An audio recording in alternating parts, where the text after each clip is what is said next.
স্বাদ আর স্বাস্থ্য দুটো একসাথে চাইলে এই রুই মাছের ঝোলটি আপনাকে ট্রাই করতেই হবে।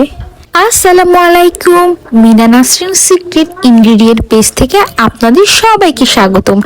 আজকে রান্না করা হচ্ছে ফুলকপি আর আলু দিয়ে রুই মাছের ঝোল, যেটা যেমন সুস্বাদু তেমনি পুষ্টিগুণে ভরপুর। রুই মাছ প্রোটিন আর ওমেগা 3 ফ্যাটি অ্যাসিডে ভরপুর। এটা শরীরের শক্তি বাড়ায়, হার্ট ভালো রাখে আর বাচ্চা থেকে বড় সবার জন্যই উপকারী। ফুলকপি যাতে আছে ফাইবার, ভিটামিন সি, যা হজম শক্তি বাড়ায় আর ইমিউনিটি সিস্টেম ভালো রাখে। নিয়মিত খেলে পেটের সমস্যাও কমে।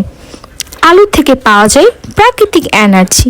এতে থাকা পটাশিয়াম শরীরের দুর্বলতা দূর করে। ঘরোয়া মশলা যেমন আদা, রসুন আর হলুদ সবগুলোই অ্যান্টি ইনফ্ল্যামেটরি আছে। সর্দি, কাশি আর শরীরের ব্যথায় এটি দারুণ কাজের। তাই এই ফুলকপি আলু দিয়ে রান্না মাছের ঝোল শুধু স্বাদের জন্য নয়, শরীরের যত্ন নিতেও একদম পারফেক্ট। ভালো লাগলে ভিডিওটি শেয়ার করুন আর ফলো করতে ভুলবেন না। আসসালামু আলাইকুম।